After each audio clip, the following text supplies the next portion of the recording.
Betul. Bila nak sebut tentang kebergantungan ni, okey. Kalau kita lihat di Thailand sebaliknya, Thailand dia tidak mempunyai macam Malaysia yang mempunyai sumber asli yang tinggi. Betul. Okey, tenaga asli yang tinggi macam Malaysia. Malaysia punya kaya dengan minyak dan gas. Okey. Tapi Thailand bijak. Kebergantungan dia kepada industri oil and gas tu, dia tahu limitation dia, dia tahu kekurangan dia. Makanya dia fokus kepada industri-industri yang lain, Betul. manufacturing. Betul. Kalau tengok pun Honda pun kilang kat situ. Banyak kilang-kilang company-company MNC, company-company besar ni ada di Thailand. Kalau kita tengok pun barang-barang kita pun, kalau dulu selalu kita nampak made in China, made in China, made in China. Sekarang ni pun kita tak terkejut made in Thailand, made in Thailand, made in Thailand. Okey. Pelancongan, industri pelancongan, dia fokus pada industri pelancongan. Diversity dia tu tak macam Malaysia. Malaysia, saya nak bagi tahu kebergantungan dia kepada sumber asli sangat tinggi. Sangat tinggi. KDNKK dia mencecah berapa? Saya tak pasti, tapi sangat tinggi. Okey, kalau hilang punca ni, habislah ekonomi kita.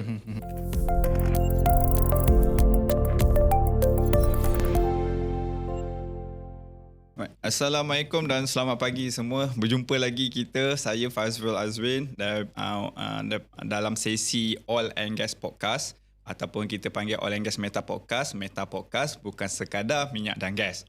Okay, so kita jemput lagi kembali Tuan Syazwan kita.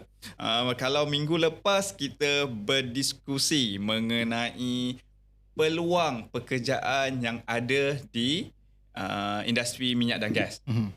Tapi kali ni kita menyebut mengenai apa yang kita patut lakukan. Okey, apa yang kita patut lakukan untuk mendapatkan pekerjaan. Tapi kalaulah kita berusaha macam mana sekalipun, kalau peluang pekerjaan tu tiada, makanya tiadalah rezeki tu. Okey, so untuk kali ni, episod kali ni kita akan berdiskusi mengenai landscape tenaga kerja di Malaysia. Alright. Okey, boleh Syazwan Boleh, insyaAllah. InsyaAllah Okey, alright. So saya berpendapat mengenai tentang kita panggil peluang pekerjaan. Okey, kita nak tengok, kita nak analisis mengenai apa yang berlaku di Malaysia. Apa yang berlaku di Malaysia. Simple. Kita buat perbandingan.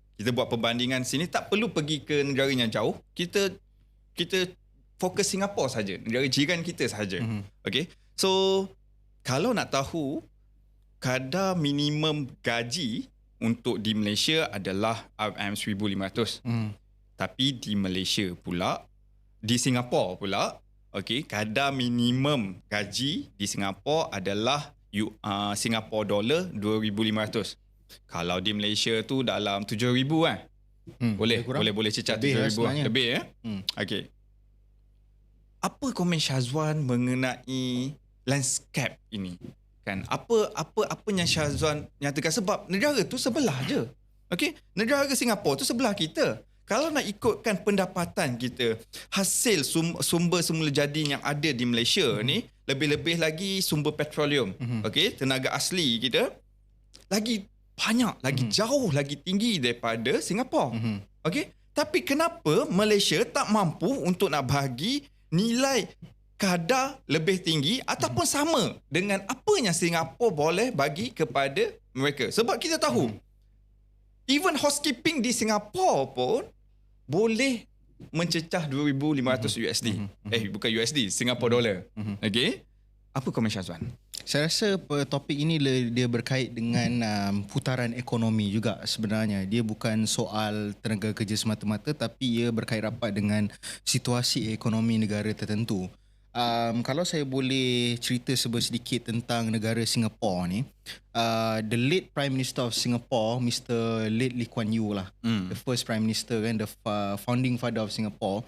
Dulu masa tahun 70-an, dia dah start bercerita tentang the importance of productivity untuk negara Singapura. Kerana pada waktu itu, kalau kita ingat sebelum Malaysia 1969 Malaysia kita tertubuh, Singapore was part of the Malaysia juga. Malaysia, dan betul.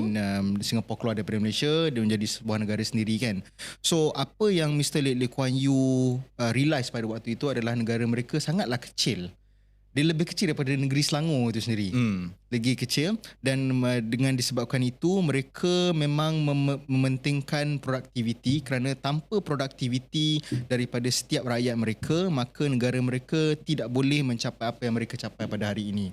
So kalau kita cerita pasal produktiviti ni kalau kita go by the definition, very simple analogy yang saya boleh bagi, contohnya kalau company saya mampu menghasilkan 100 botol air dengan menggunakan 50 pekerja, compare dengan company B mampu membuat 100 botol air dengan 100 pekerja, mana company yang produktiviti lagi tinggi?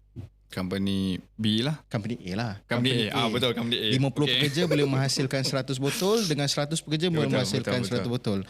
Itu menunjukkan company A dengan 50 pekerja saja dia mampu menghasilkan lebih banyak produk compare to company B yang memerlukan 100 pekerja untuk menghasilkan output yang sama. Betul. So itu adalah konsep productivity.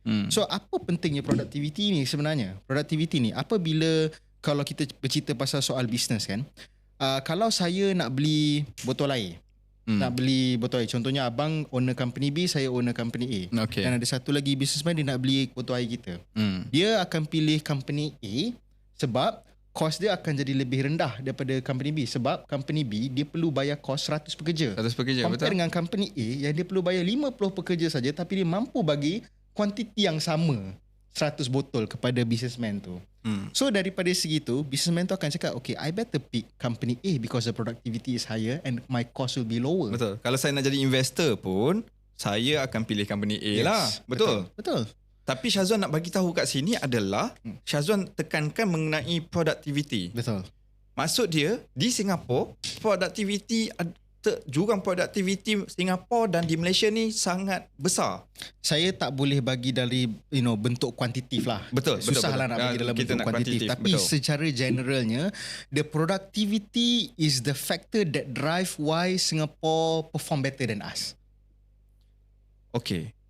Boleh tak saya nak bagi boleh tak kita ulas sedikit mengenai productivity?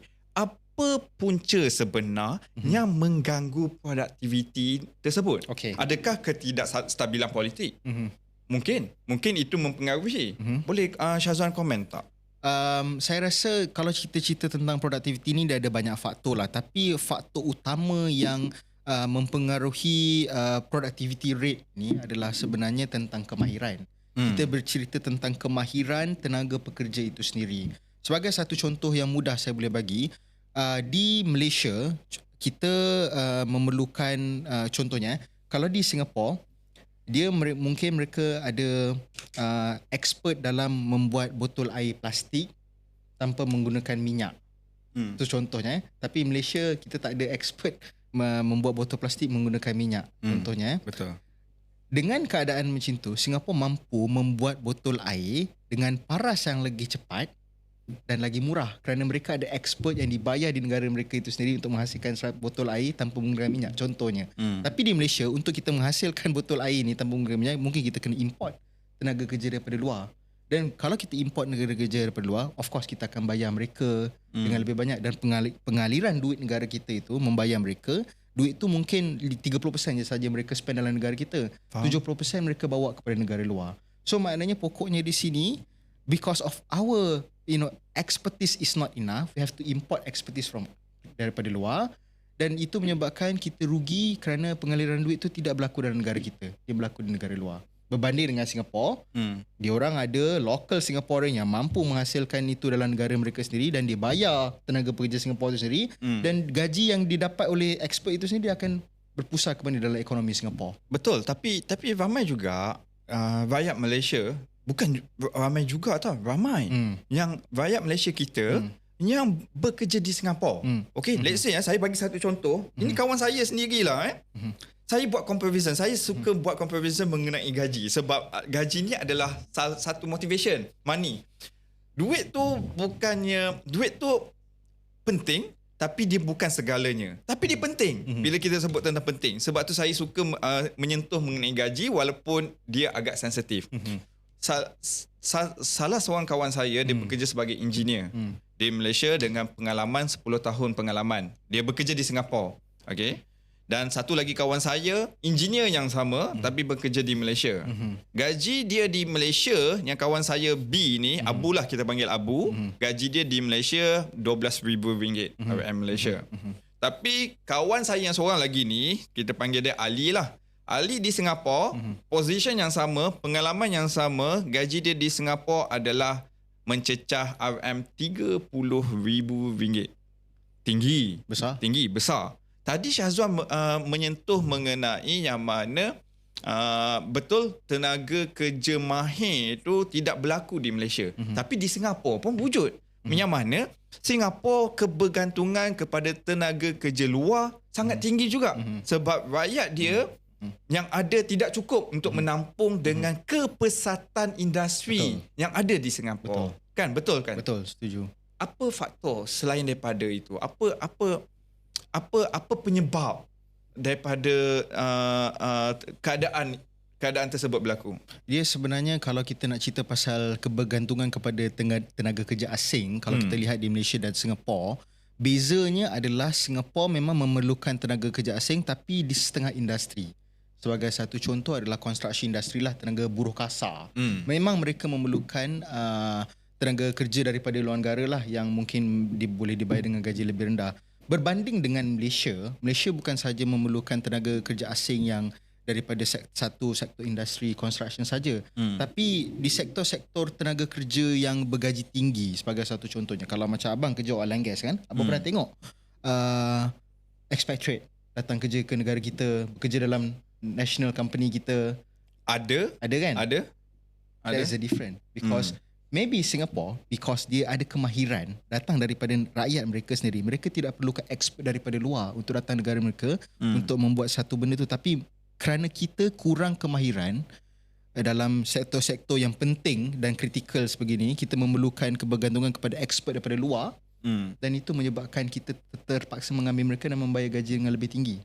Jadi dengan sebab itu, bezanya bagaimana kebergantungan kita kepada tenaga kerja asing antara Malaysia dan Singapura lah. Betul. Bila nak sebut tentang kebergantungan ni, okey, kalau kita lihat di Thailand sebaliknya, Thailand dia tidak mempunyai macam Malaysia yang mempunyai sumber asli yang tinggi. Betul. Okey, tenaga asli yang tinggi macam Malaysia. Malaysia punya kaya dengan minyak dan gas. Okey. Tapi Thailand bijak. Kebergantungan dia kepada industri oil and gas tu, dia tahu limitation dia, dia tahu kekurangan dia. Makanya dia fokus kepada industri-industri yang lain, manufacturing. Betul. Kalau kita tengok pun Honda pun kilang kat situ. Banyak kilang-kilang company-company MNC, company-company besar ni ada di Thailand. Kalau kita tengok pun barang-barang kita pun, kalau dulu selalu kita nampak made in China, made in China, made in China. Sekarang ni pun kita tak terkejut, made in Thailand, made in Thailand, made in Thailand. Okey. Pelancongan, industri pelancongan, dia fokus pada industri pelancongan. Diversity dia tu tak macam Malaysia. Malaysia, saya nak bagi tahu, kebergantungan dia kepada sumber asli sangat tinggi. Sangat tinggi. KDNKK dia mencecah berapa? Saya tak pasti tapi sangat tinggi. Okey? Kalau hilang punca ni, habislah ekonomi kita. Sebab tu saya punya pendapat Malaysia kena mengorak langkah untuk hilangkan kebergantungan yang tinggi kepada sesuatu industri. Lebih-lebih lagi industri minyak dan gas. Betul Syazwan? Ya, tapi saya rasa pun memang kerajaan pun saya rasa dah nampak beralih ke arah situ. Betul. Usaha tu ada, saya nampak. Saya nampak usaha tu. Macam contohnya sekarang ni kita nampak ada policy netter kan. Tenaga kerja baru dalam manufacturing industry apa semua kan. Betul. So nampaklah usaha itu memang ke arah mengurangkan kebergantungan kepada oil and gas dan lebih kepada manufacturing industry lah. Dan saya rasa spill over effect daripada polisi-polisi yang sebegitu juga sangat positif untuk engineering punya student. Kerana kita boleh lihat dengan polisi yang sebegitu, kerajaan juga banyak jugalah dia come out dengan polisi untuk upskilling pelajar-pelajar daripada TVET, Betul. dan sebagainya. Saya nampak usaha TVET, lebih-lebih TVET tu kan. Sebab kita sangat bimbang Syazwan tentang yang mana yang macam episod lepas, yang mana kita kupas mengenai 70% lepasan SPM tak nak sambung belajar. Okay? So sekarang ni kita nak sebut tentang penyelesaian. Tadi kita menyebut tentang problem statement. Kita bagi tahu apa masalah dan isu semasa yang berlaku di Malaysia. Now, tak guna kalau kita bercerita mengenai masalah Tanpa tak ada solusi. Okey? Macam mana sebenarnya untuk kita ke arah tu? Untuk kita nak jadi macam Singapura.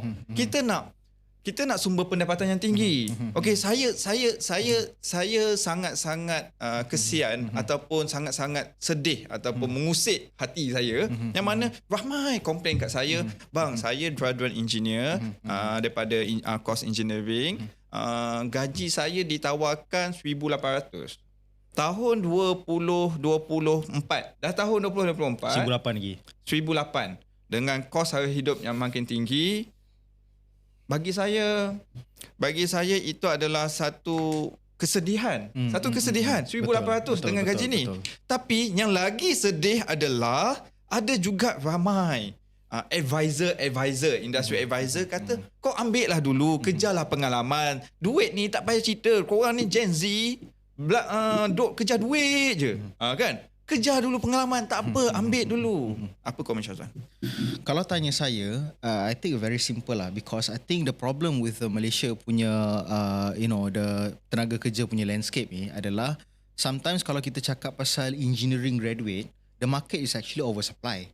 Dan teori ekonomi biasalah, when there's a demand, of course the price will be higher up. Demand more than supply, then price will higher up. Tapi kalau supply more than demand, price will go down lah kan.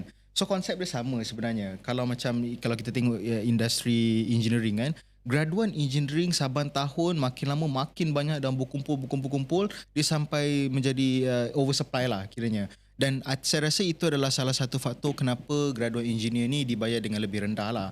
Tapi apa yang graduate engineering ni boleh buat pada pendapat saya adalah mereka boleh melihat dari sudut meningkatkan kemahiran mereka, atau dalam kata lain upskilling lah. Upskilling, betul. Upskilling program. There's no other escape way other than to upskill yourself. Betul. So sekarang ni mereka dah graduate. Apa choice yang mereka ada? Nak sambung degree yang kedua, course lagi apa semua kan.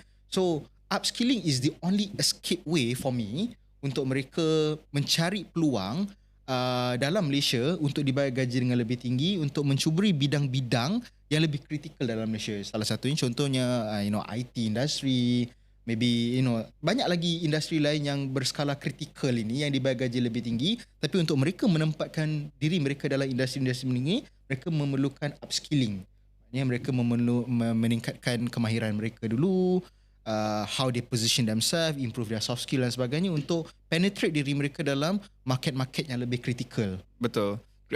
Kalau kita nak menyentuh mengenai upskilling, upskilling. Betul.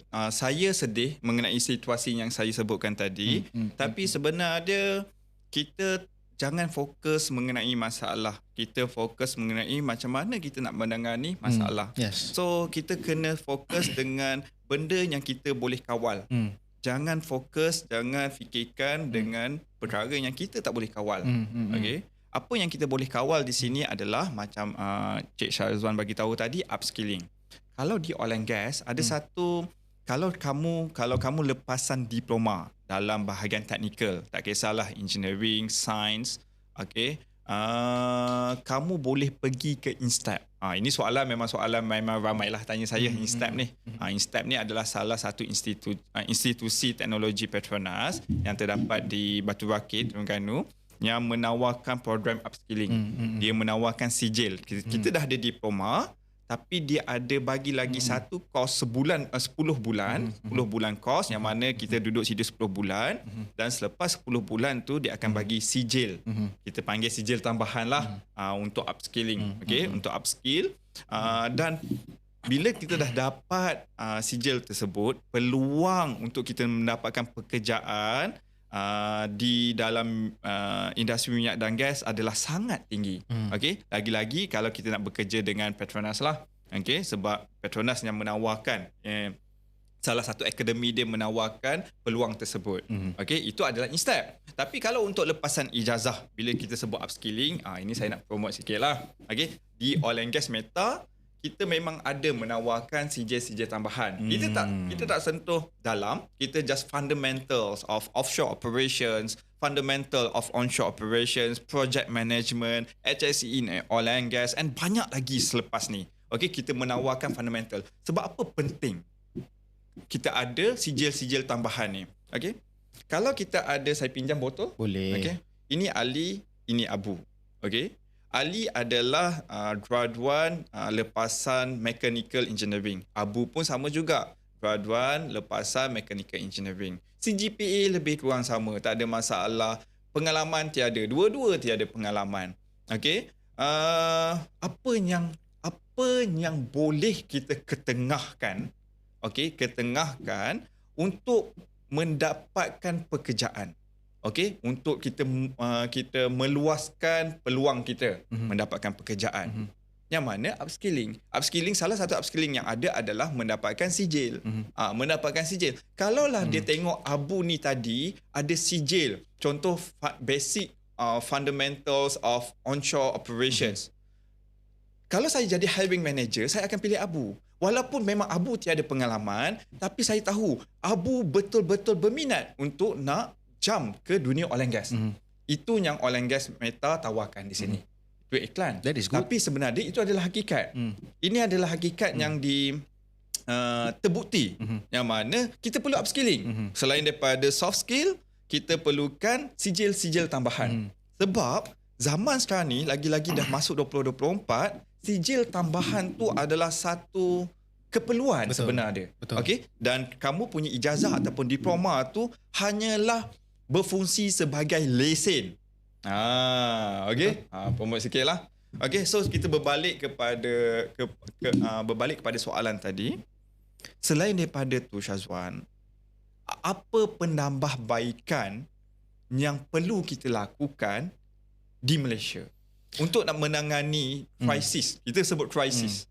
Kita consider krisis. Saya rasa dari sudut penambahbaikan dia boleh terbahagi kepada dua lah, dari sudut individu dan dari sudut institusi lah sebenarnya. Betul. Dari sudut individu ni kita dah sentuh banyak. Contohnya upskilling dan sebagainya. Ini adalah kapasiti kita sebagai individu pun kita boleh buat. Tapi dari sudut institusi, obviously it's not accountability of kita sebagai individual lah. Tapi more towards pada kerajaan untuk melihat bagaimana situasi ini dan sebagainya. Contohnya is our education.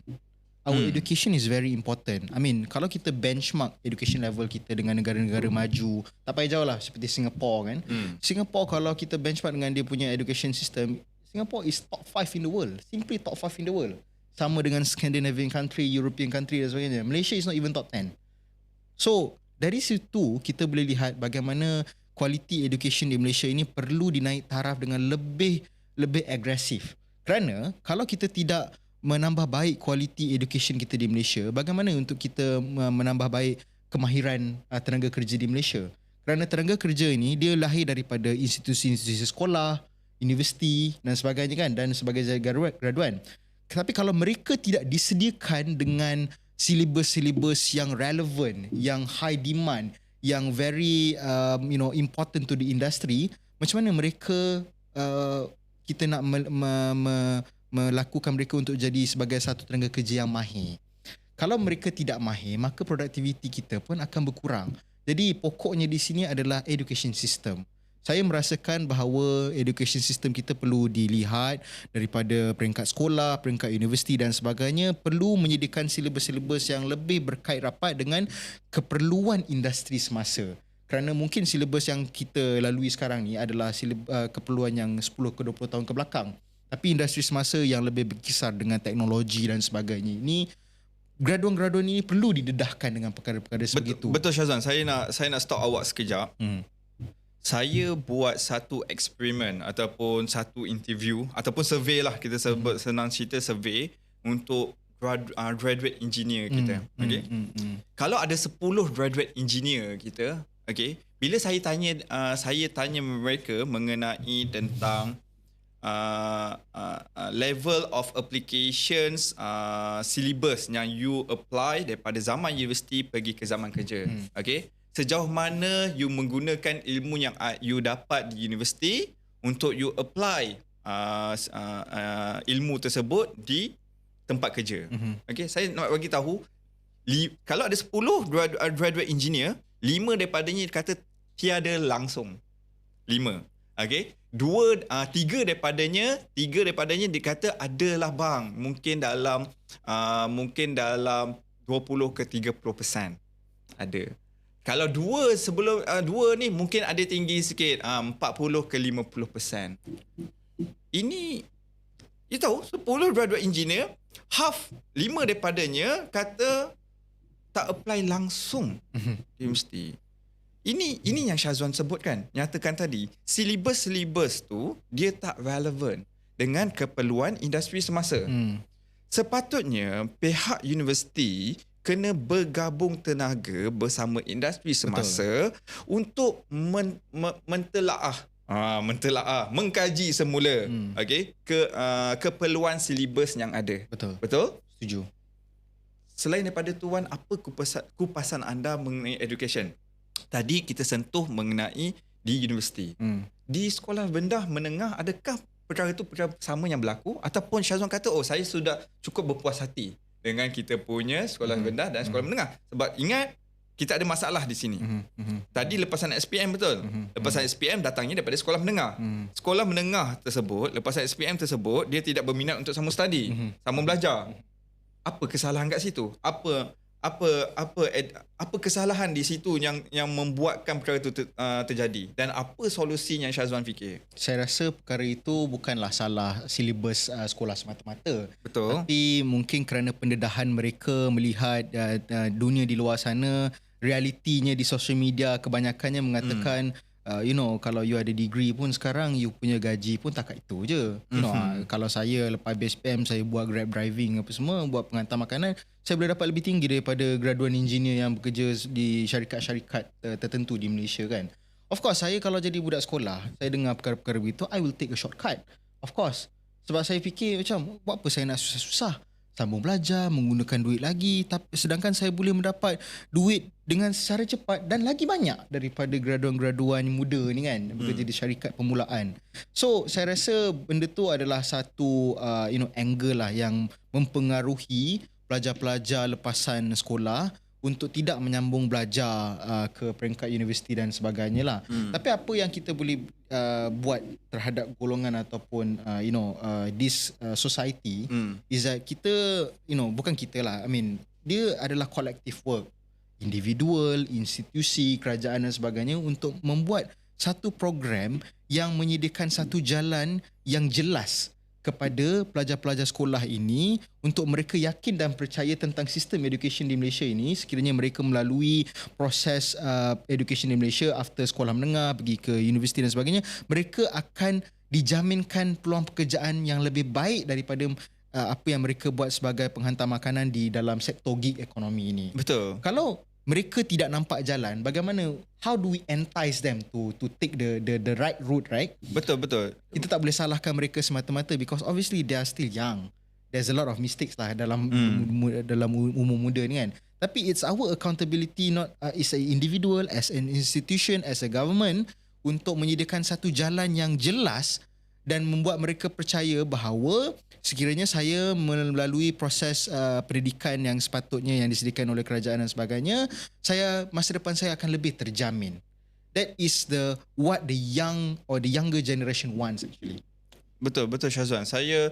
Kita di sini kita bukan sebutkan tentang penyediaan pekerjaan kepada golongan tersebut, jaminan peluang pekerjaan, cukup kepada pendedahan, awareness yang mana kalau kau ambil contohnya mechanical engineering, di universiti ini, apa peluang pekerjaan yang ada untuk kamu selepas tu? Kamu list out. Kita buat pendedahan. Betul. Kalau kamu ambil accounting, so apa sebenarnya selain daripada jadi accountant, sebenarnya apa lagi peluang pekerjaan yang ada di luar sana? Kamu kena ada jelas. Kita kena bagi tahu jelas dengan dengan kawan-kawan kita, adik-adik kita ni.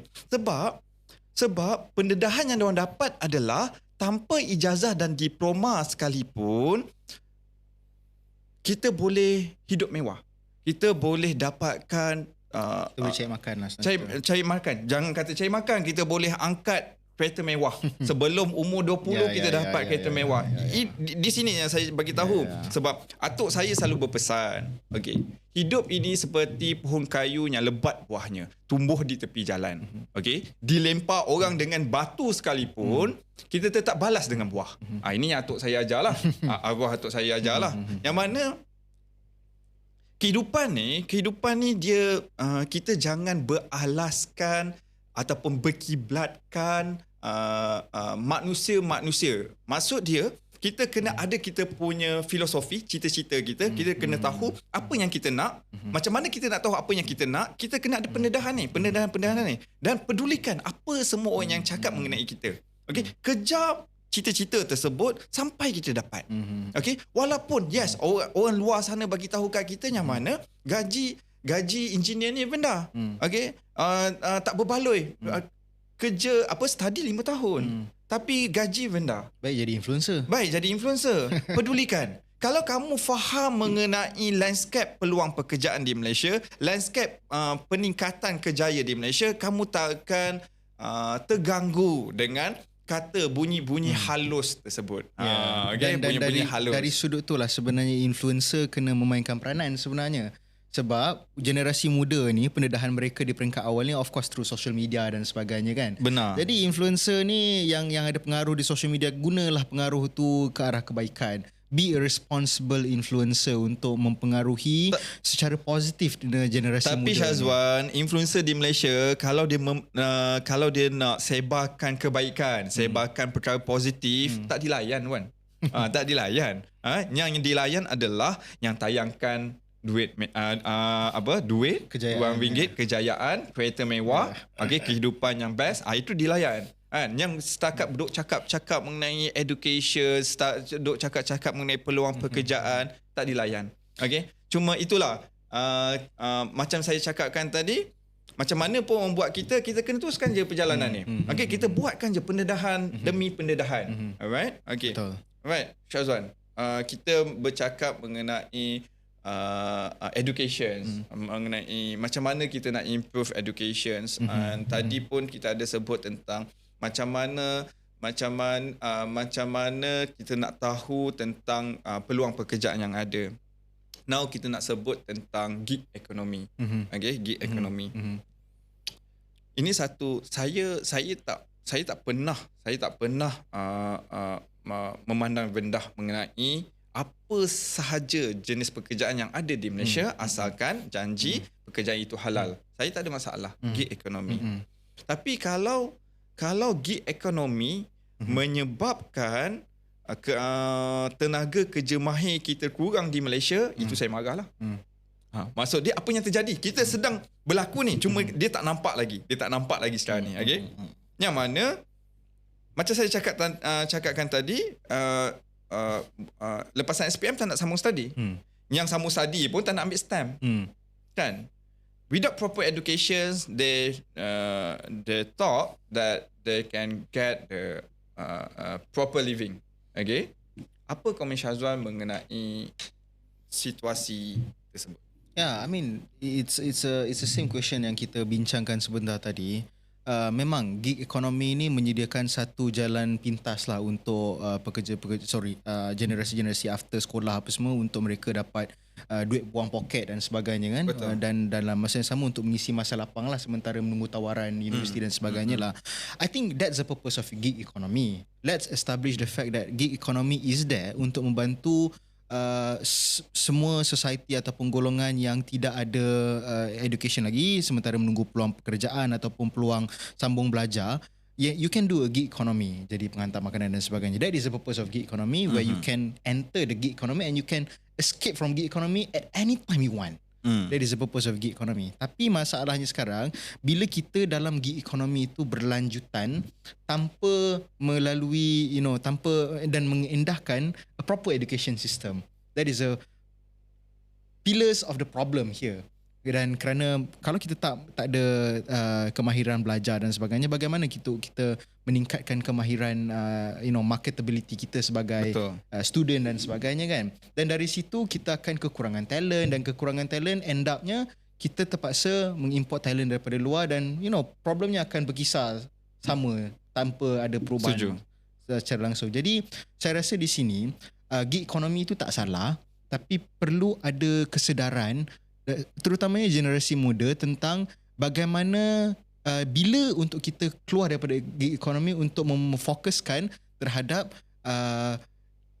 objektif besar dalam jangka masa panjang yang lebih baik untuk membantu diri kita dan juga untuk membantu ekonomi negara. Sebab kalau kita terus menerus bekerja dalam gig economy tanpa go through the proper education system, tak ada dapat degree dan sebagainya, the problem will not change sampai bila pun negara kita tak mampu ada talent ataupun kemahiran yang dalam industri kritikal untuk membayar gaji tinggi. So now the decision back on you.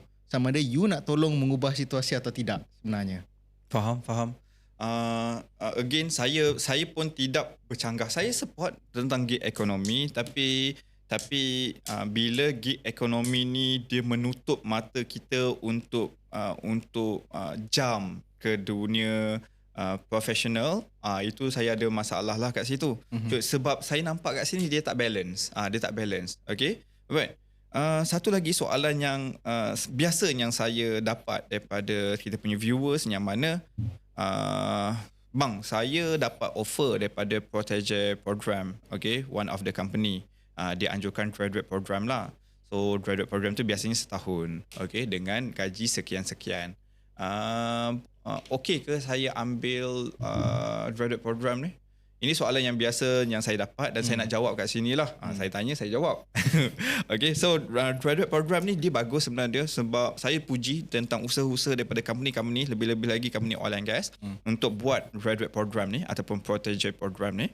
Cuma dia nasihat saya kepada graduan, Protege program ni dia adalah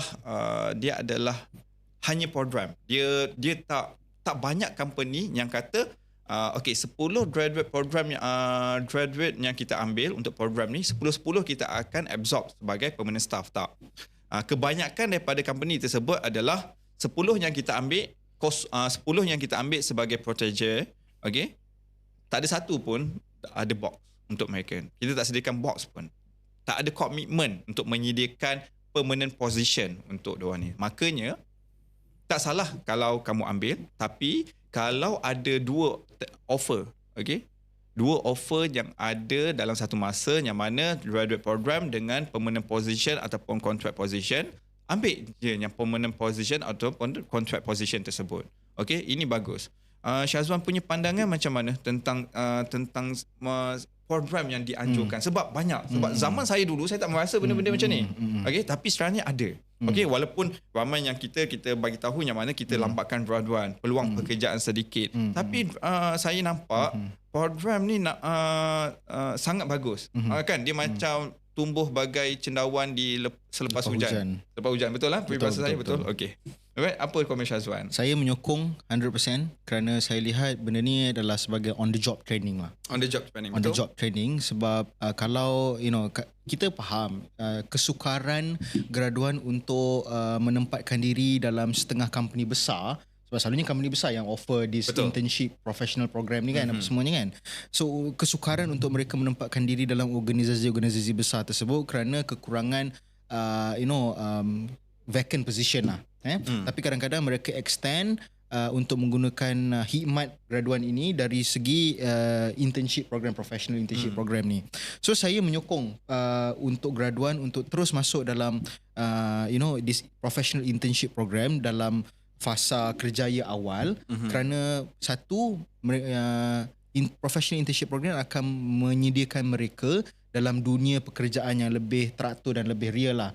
Basically you get the real experience instead of after kerja you pergi kerja dekat mana-mana, pergi kerja dekat kedai-kedai warung ke apa, and that wouldn't add any value to your resume. Tapi kalau you pergi ke professional internship program ni sebagainya, dan benda ni akan boleh menjadikan satu platform ataupun cornerstone untuk you mendapatkan pekerjaan yang you idamkan di masa hadapan. So it's a very good initiative. please continue untuk masuk program-program sebegini untuk menyediakan you dalam dunia pekerjaan yang lebih real. Nasihat sahabat saya kepada graduan yang ingin masuk dalam program tersebut, tak ada masalah. Internship ke, ini nasihat saya lah kepada internship, graduate program yang nak masuk protege tersebut ataupun yang sudah bekerja, okay, for the first 1 to 2 years, you kena ingat 3 benda. Nombor 1 adalah always deliver beyond expectations, okay, not as per expectations, beyond expectation. Maksudnya bila beyond expectation ni adalah jangan tunggu kerja datang, pergi cari kerja. Pergi cari kerja. Itu nombor 1. Nombor 2 adalah always find a right network. Okay, build your network. Okay, the right network. Okay, network ni maksud dia jangan duduk di satu kepompong, jangan duduk di bawah satu society sahaja. Kalau company tu ada department lain, pergi ke department lain, berkenalan dengan department lain. Itu nombor 2. Networking adalah sangat important. Betul. Sebab diorang ni lah yang akan membantu kamu. Kalau department kamu tu tak ada position esok, mungkin department lain ada position untuk kamu. Betul. Okay, itu nombor 2 kan. Nombor 3 adalah always remember rules number 1 and 2. 2 ni je. Okay, nombor 2 ni je. Selalu ingat pesan saya nombor 1 dan 2. Okay? Dan saya ada satu lagi angle yang saya lihat daripada sudut kerjaya kan. Kalau if you join this graduate program ni, you are more flexible to make mistakes actually. Kerana betul. Kalau you masuk sebagai permanent staff, you are tied to your KPI, and kalau you tak meet you punya KPI, then akan ada consequences. Maybe you performance, your rating dapat rendah dan reputation you pun akan jadi teruk. Tapi if you join this graduate program, you have a bit of a flexibility to make mistakes actually. And when you make mistakes, that's why you learn. And you can have a steep learning curve out of that. So that's why saya rasa graduate program ini adalah platform yang terbaik untuk menyediakan talent-talent muda ni untuk meningkatkan kemahiran mereka dan menyediakan mereka dalam industri kerja yang real dalam Malaysia ini. Betul. Saya setuju dengan Syazwan kata dia bagi flexible space untuk kamu untuk buat kesalahan. Sebab ingat bila kamu dah permanent esok, bos-bos kamu dia takkan ingat benda yang baik yang kamu lakukan. Okay? Dia susah nak ingat. Kalau dia ingat pun adalah. Okay? Susah dia nak ingat. Okay? Tapi kalau benda kesilapan yang kamu buat, walaupun sekali, dia akan ingat. Okay, dia akan ingat dan benda tu akan menyebabkan hilang kepercayaan. Betul. Hilang kepercayaan. Okay. Alright, soalan terakhir untuk episod kali ni. Work-life balance. Work-life balance. Okay. Ada satu pepatah berbunyi. Tak adalah pepatah cakap-cakap. Okay. Tak ada siapa, kalau kamu bekerja keras pagi sampai ke malam, bos kamu takkan ingat. Bos kamu takkan ingat benda tu. Yang akan ingat benda tu adalah anak kamu nanti.